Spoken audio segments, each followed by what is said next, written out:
وأحسن منك لم تر قط عيني وأجمل منك لم تلد النساء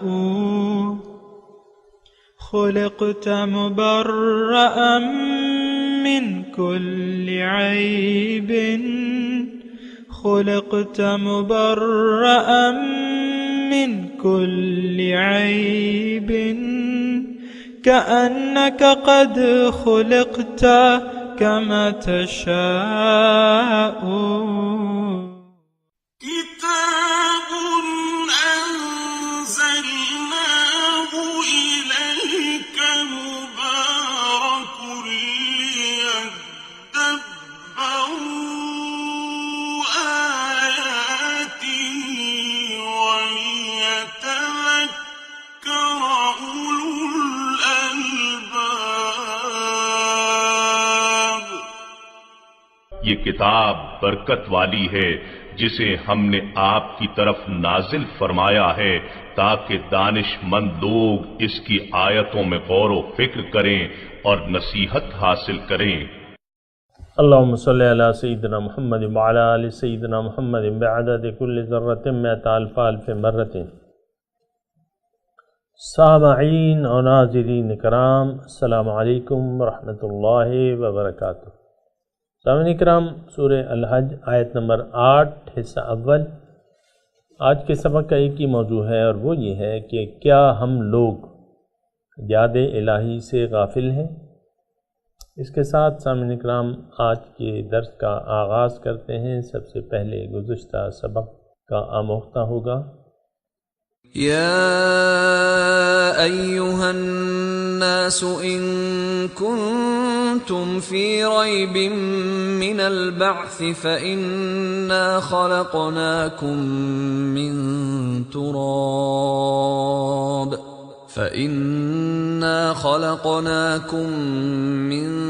تراب ثم من نطفة ثم من علقة ثم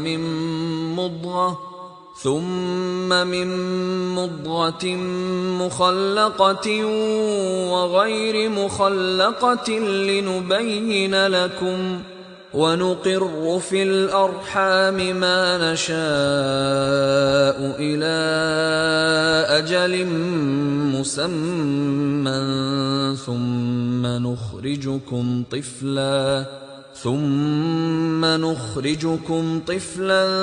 ثم لتبلغوا أشدكم ومنكم من يتوفى ومنكم من يرد إلى أرذل العمر لكي لا يعلم من بعد علم شيئا وترى الأرض هامدة فإذا أنزلنا عليها الماء اهتزت وربت من كل زوج بهيج.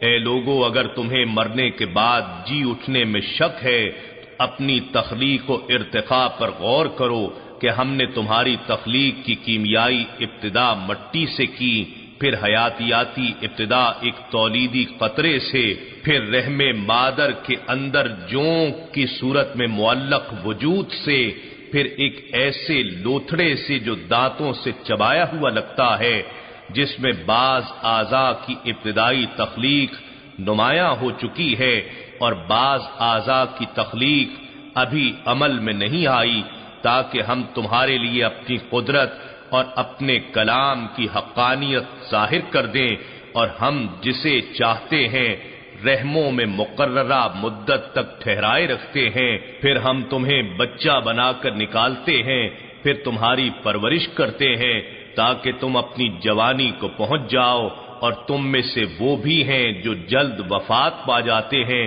اور کچھ وہ ہیں جو نہایت ناکارہ عمر تک لوٹائے جاتے ہیں، تاکہ وہ شخص یہ منظر بھی دیکھ لے کہ سب کچھ جان لینے کے بعد اب پھر کچھ بھی نہیں جانتا، اور تو زمین کو بالکل خشک مردہ دیکھتا ہے، پھر جب ہم اس پر پانی برسا دیتے ہیں تو اس میں تازگی و شادابی کی جنبش آ جاتی ہے، اور وہ پھولنے بڑھنے لگتی ہے، اور خوش نما نباتات میں سے ہر نوع کے جوڑے اگاتی ہے۔ ذلك بأن الله هو الحق وأنه يحيي الموتى وأنه على كل شيء قدير۔ یہ سب کچھ اس لیے ہوتا رہتا ہے کہ اللہ ہی سچا خالق اور رب ہے، اور بے شک وہی مردوں بے جان کو زندہ جاندار کرتا ہے، اور یقیناً وہی ہر چیز پر بڑا قادر ہے۔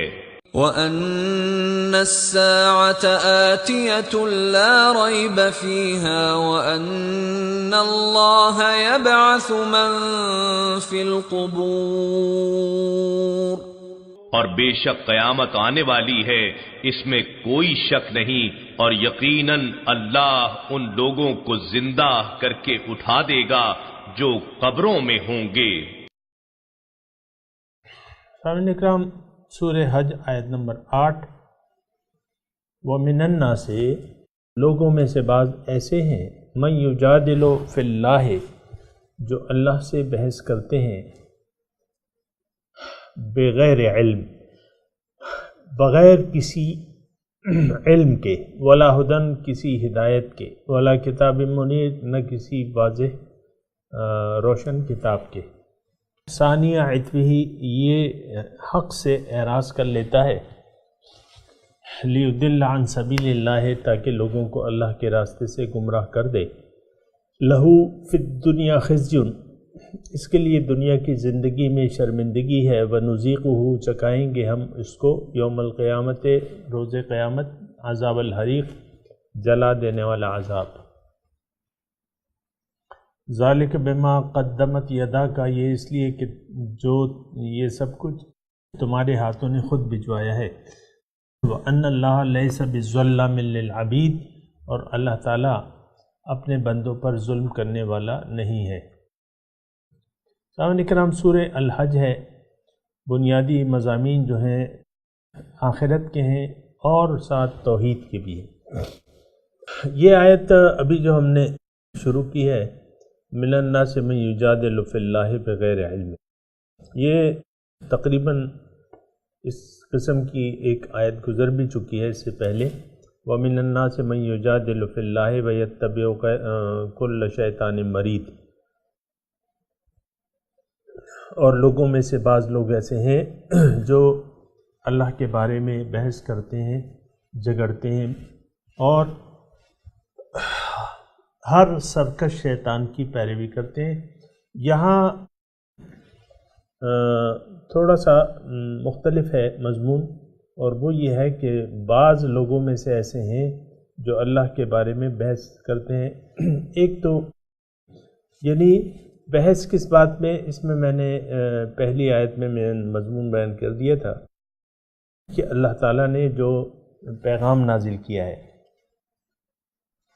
اس پیغام میں 3 نقاط جو ہیں بنیادی ہیں، توحید، رسالت اور آخرت۔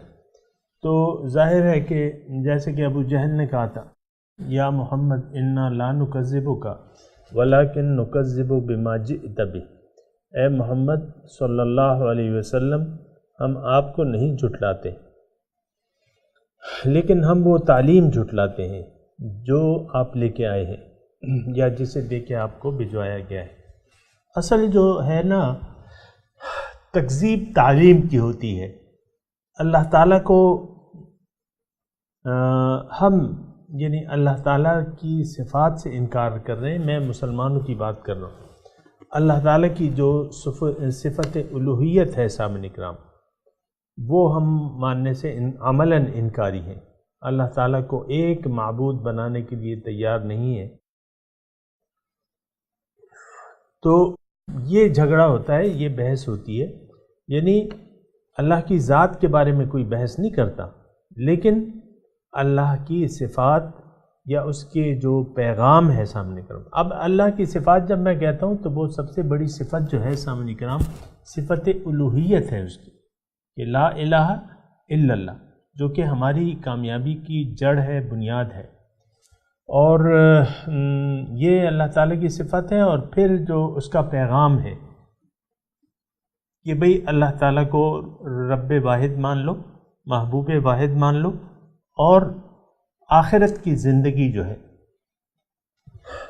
اس پہ یقین کر لو. وَأَنَّ السَّاعَةَ آتِيَةٌ لَا رَيْبَ فِيهَا، یہ ابھی ہم نے آیت نمبر 7 میں پڑھا ہے کہ قیامت جو ہے وہ آنے والی ہے.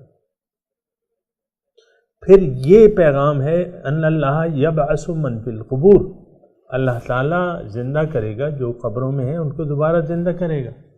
قیامت آنے والی ہے، اللہ تعالیٰ ہر چیز پہ قادر ہے، اللہ تعالیٰ مردوں کو زندہ کرے گا. یہ اس میں لوگ بحث کرتے ہیں، اور تھوڑی توجہ اگر کریں تو آج ہم لوگ بھی اس بحث میں مصروف ہیں. یعنی ایک ایسی بحث ہے سامعین کرام کہ ہم نے حق کے مخالف کچھ نظریات بنا لیے ہیں، اس پہ ہم سٹینڈ کرتے ہیں، اس پہ ہم جم جاتے ہیں. ظاہر ہے کہ ہم نے باطل کو اپنا مقصود بنا لیا ہے. تھوڑی سی توجہ سے سنیں یہ مضمون. ہم نے باطل کو مقصود بنا لیا ہے، باطل کو مقصود بنا کے زندگی گزار رہے ہیں.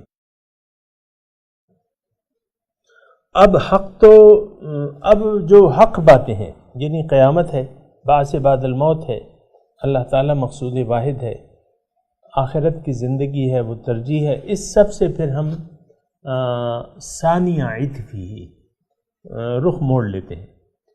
تو یہاں اللہ تعالیٰ نے فرمایا یہ بحث کرتے ہیں لیکن ان کے پاس کوئی علم نہیں ہے، کوئی ہدایت نہیں ہے، کوئی کتاب روشن نہیں ہے. تو بات یہ ہے سامعین کرام کہ میں اور آپ سب تقریباً یہ معاشرہ اٹکل کی بنیاد پہ زندگی گزار رہا ہے. اٹکل کیا؟ گمان، ایسا ہوگا، ایسا ہوگا، ایسا ہوگا.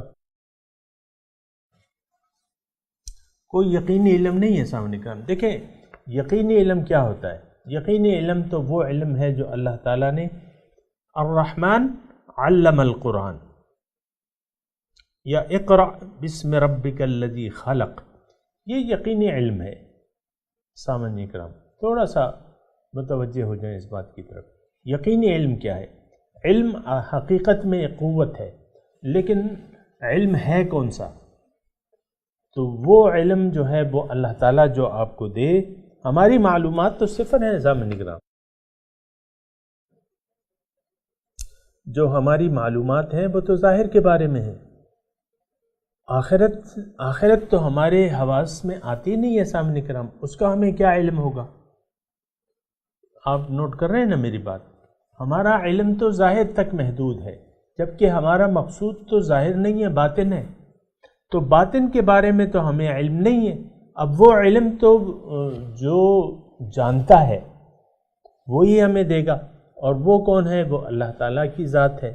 وہی ہمیں، یعنی قرآن کیا ہے؟ یہ الفرقان ہے، یہ علم ہے، یہ حق اور باطل میں تمیز کرنے والی کتاب ہے، یہ نور ہے، یہ روشنی ہے. تو یہ علم جو ہے حقیقت میں، یہ دیکھیں یہاں من الناس من یجادل فی اللہ بغیر علم، جو اللہ کے بارے میں جھگڑتے ہیں بغیر کسی علم کے. کیا مطلب؟ بغیر کسی علم حقیقت کے. آپ کو حقیقت کا علم نہیں ہے اور آپ اپنے یعنی گمان اور اٹکل پچو باتیں کر رہے ہیں. اس سے تو وَإِنَّ الظَّنَّ لَا يُغْنِي مِنَ الْحَقِّ شَيْئًا إِن يَتَّبِعُونَ إِلَّا الظَّنَّ وَإِنَّ الظَّنَّ لَا يُغْنِي مِنَ الْحَقِّ شَيْئًا. اللہ تعالیٰ قرآن مجید میں ارشاد فرماتے ہیں کہ یہ لوگ گمان کی پیروی کر رہے ہیں. ما یتبعون، ان میں سے اکثر لوگ گمان کی پیروی کر رہے ہیں، لیکن ان الظن لا یغنی من، گمان آپ کو حق سے بے نیاز نہیں کر سکتا. گمان تو گمان ہے، جب تک ایک بات پایہ تکمیل تک نہیں پہنچ جاتی، آپ دیکھیں عام زندگی میں بھی دنیاوی علوم کو لے لیں.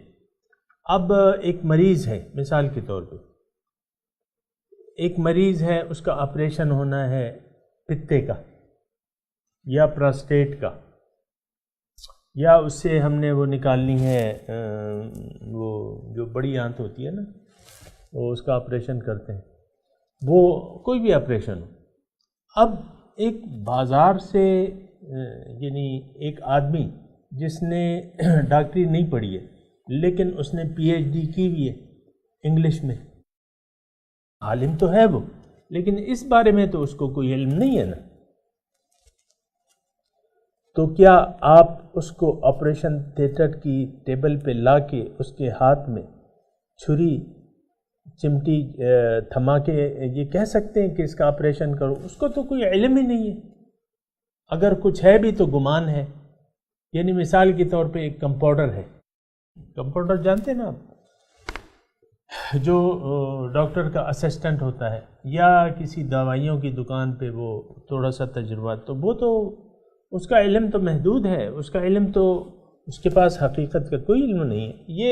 یہ بات جو ہے نا سامنے کرام، یہ عام ہماری زندگی میں بھی ہے.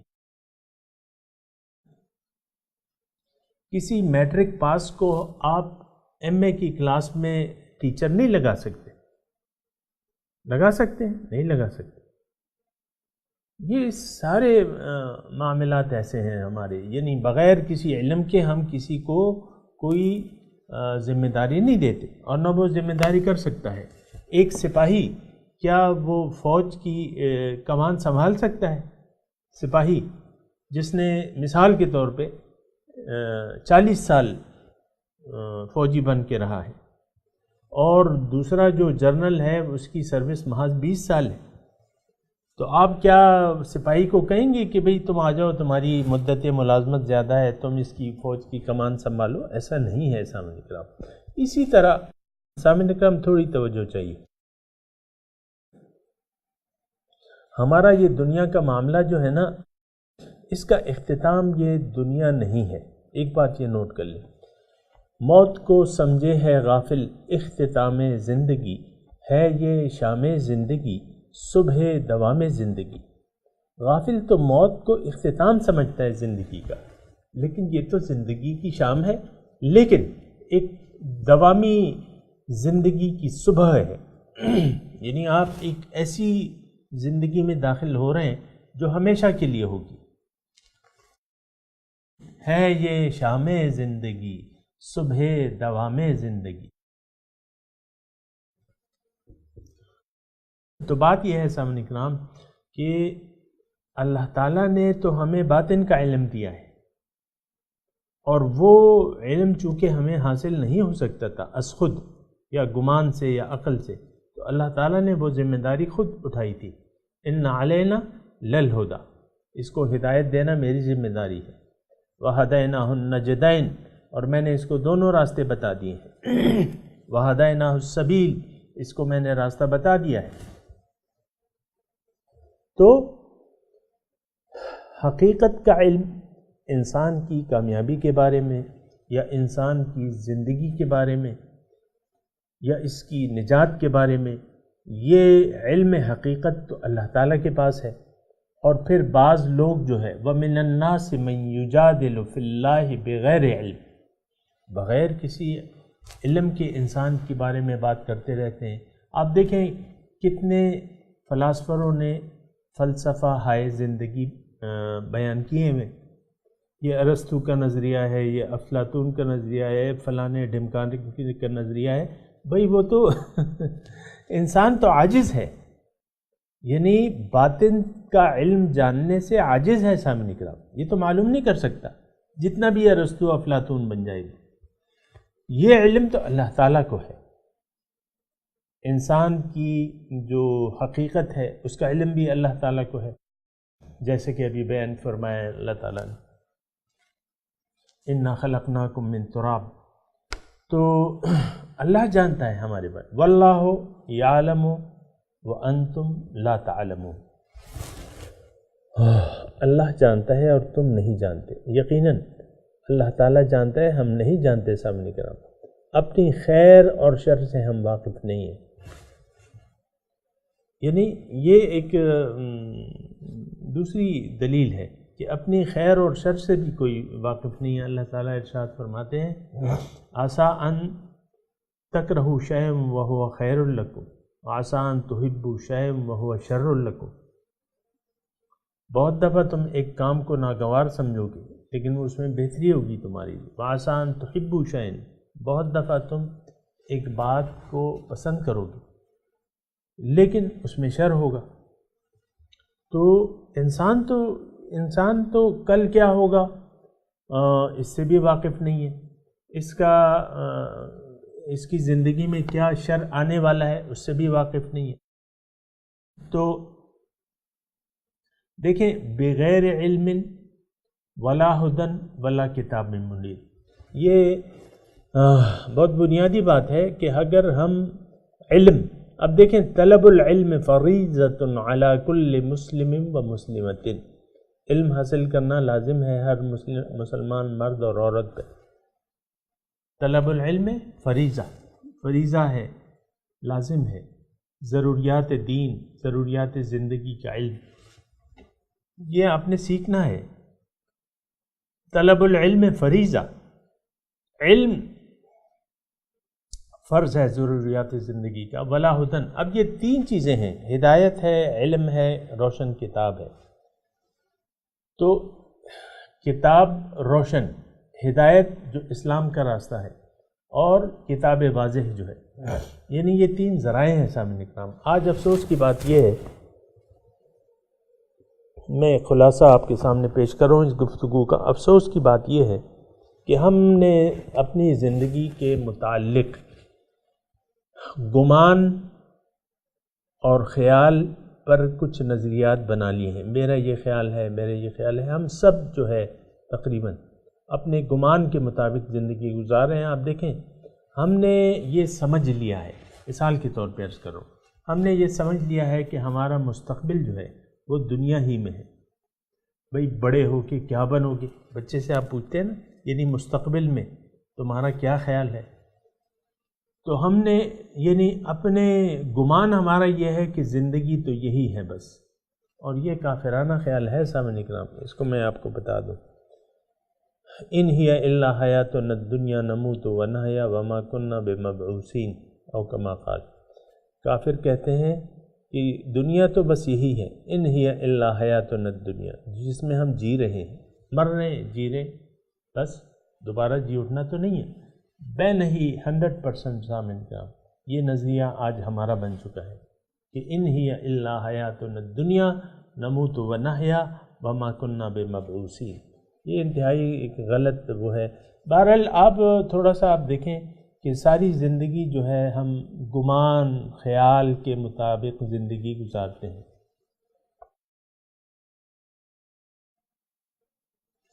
تو گمان اور خیال سے زندگیاں کامیابی کے منڈے نہیں چڑھ سکتی، کامیابی کی دہلیز کو پار نہیں کر سکتی، خیال اور گمان۔ اب دیکھیں ہر چیز کے بارے میں ہمارا، قرآن کے متعلق ہمارا الگ گمان ہے کہ یہ ایک متبرک کتاب ہے اور بابرکت کتاب ہے، اور اس کے لیے ہم نے مخصوص مواقع منتخب کر لیے سامعین کرام۔ یہ ایک متبرک کتاب ہے، ہمارا گمان یہ ہے کہ ایک یہ مبارک کتاب ہے جو سمجھنے کے لیے نہیں ہے، اسی لیے تو ہم سمجھنے کی کوشش نہیں کرتے۔ ہم یعنی عام طور پہ لوگ قرآن کو سمجھنے، قرآن فہمی معاشرے سے انقا ہو چکی ہے، اس کی ہم ضرورت ہی نہیں محسوس کرتے، ہدایت اور کتاب منیر کی۔ پھر حضور صلی اللہ علیہ وسلم کے بارے میں ہمارا گمان ہے کہ وہ اللہ تعالیٰ کے رسول تھے، یقیناً میں مانتا ہوں کہ ہمارا یہ یعنی گمان ہے کہ ہاں وہ اللہ کے رسول تھے، لیکن اب ان کی مزید دعوت پہ کوئی سوچ نہیں کرتا کہ ان کی دعوت کیا ہے، ان کا کام کیا ہے، ان کی ڈیوٹی کیا ہے، ہم ان سے کیسے فائدہ اٹھا سکتے ہیں، نو، کچھ بھی نہیں، اس کے متعلق ہماری کوئی سوچ نہیں ہے۔ بس وہ ایک اللہ تعالیٰ کے پیغمبر تھے، عظیم الشان پیغمبر تھے، بس ان کا وہ ہمارے لیے رول ماڈل نہ ہو، ان کی زندگی قابل اتباع نہ، ہرگز نہیں۔ اب تو سب اپنی مرضی سے زندگی گزار رہے ہیں، حالانکہ اللہ تعالیٰ نے فرما دیا ہے وَلَكُمْ فِي رَسُولِ اللَّهِ أُسْوَةٌ حَسَنَةٌ لِمَنْ كَانَ يَرْجُو اللَّهَ وَالْيَوْمَ الْآخِرَ وَذَكَرَ اللَّهَ كَثِيرًا۔ تمہارے لیے رسول کی زندگی میں ایک کامل نمونہ ہے اتباع کے لیے، لیکن کس کے لیے؟ لمن کان یرجو اللہ، جو اللہ سے ملاقات کا امیدوار ہو، جو اللہ کے دیدار کی تڑپ رکھتا ہو، جو اللہ تعالیٰ کی جنت میں رہنے کی خواہش رکھتا ہو، اس کے لیے۔ والیوم الآخر، اور یوم آخرت کی کامیابی کا متمنی ہو۔ وذکر اللہ کثیرا، اور اللہ تعالیٰ کو بہت بہت یاد کرتا ہو، تو اس کے لیے اللہ کے رسول کی زندگی میں ایک بہترین نمونہ موجود ہے۔ لیکن نہ ہم یوم آخرت کے امیدوار ہیں، نہ ہم اللہ تعالیٰ کی ملاقات کے امیدوار ہیں، اور یوم آخرت کے بارے میں دیکھیں گے، جو ہوگا دیکھا جائے گا، یہی ہے نا ہمارے تصورات۔ تو پھر کیا؟ پھر تو رسول کی زندگی ہمارے لیے نمونہ نہیں ہے۔ رسول کی زندگی تو ان تین لوگوں کے لیے، لمن کان یرجو اللہ والیوم الآخر وذکر اللہ کثیرا۔ لیکن یہ افسوس سے کہنی پڑتی ہیں یہ ساری باتیں، لیکن یہ ہے کہ بیماری کی طرف اگر توجہ ہماری نہ ہو تو ہم اپنی اصلاح کی فکر کیسے کریں گے؟ یہ بات بھی تو آپ نوٹ کریں نا سامنے کا۔ بیماری کی طرف اگر توجہ نہ ہو یا ہم اپنی بیماریوں سے واقف نہ ہو تو ہم کیسے اپنے حالات کو صحیح کر سکتے ہیں؟ دیکھیں، بیماری کا احساس ہوگا پھر اس کے علاج کی فکر ہوگی، اگر ایسا نہیں ہے تو پھر تو مشکل ہے سامنے کرام۔ تو وَمِنَ النَّاسِ مَن يُجَادِلُ فِي اللَّهِ بِغَيْرِ عِلْمٍ وَلَا هُدًى وَلَا كِتَابٍ مُنِيرٍ۔ ابھی سامعین کرام میں تلاوت کرتا ہوں اور آپ میرے ساتھ دہرائیے۔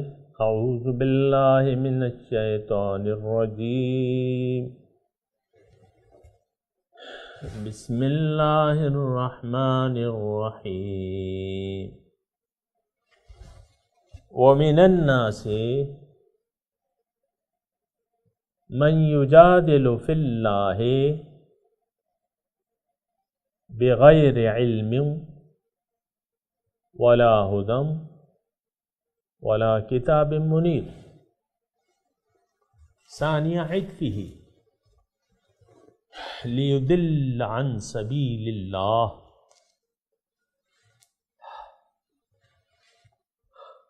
لہ فی الدنیا خزی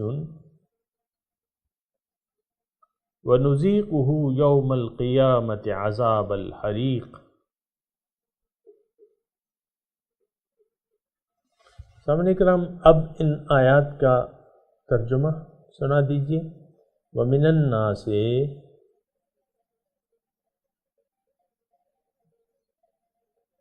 لوگوں میں سے بعض ایسے ہیں، مَن یُجَادِلُ فِی اللَّهِ،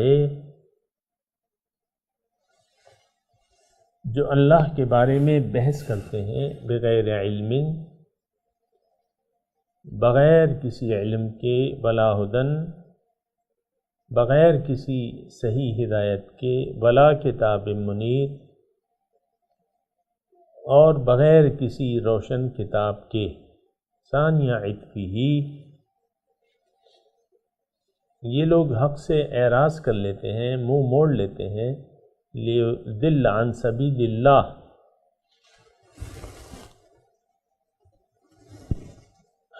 تاکہ لوگوں کو اللہ کے راستے سے گمراہ کر سکیں۔ لہو فی الدنیا خزی، ان کے لیے شرمندگی ہے دنیا میں بھی، ونذیقہ یوم القیامۃ عذاب الحریق،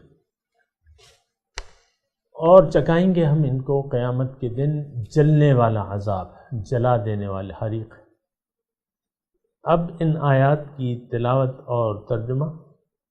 وَمِنَ النَّاسِ مَن يُجَادِلُ فِي اللَّهِ بِغَيْرِ عِلْمٍ وَلَا هُدًى وَلَا كِتَابٍ مُنِيرٍ. And among the people is he who argues about God without knowledge, or guidance, or an enlightening scripture. ثاني عطفه ليضل عن سبيل الله له في الدنيا خزي ونذيقه يوم القيامة عذاب الحريق. Turning aside in contempt to lead away from the path of God, he will have humiliation in this world, and on the day of resurrection we will make him taste the agony of burning. سامعین کرام، اس کے ساتھ ہی آج کے درس کا وقت اختتام کو پہنچا۔ اگلے درس میں انشاءاللہ ملاقات ہوگی۔ وآخر دعوانا ان الحمد للہ رب العالمین، والسلام علیکم ورحمۃ اللہ وبرکاتہ۔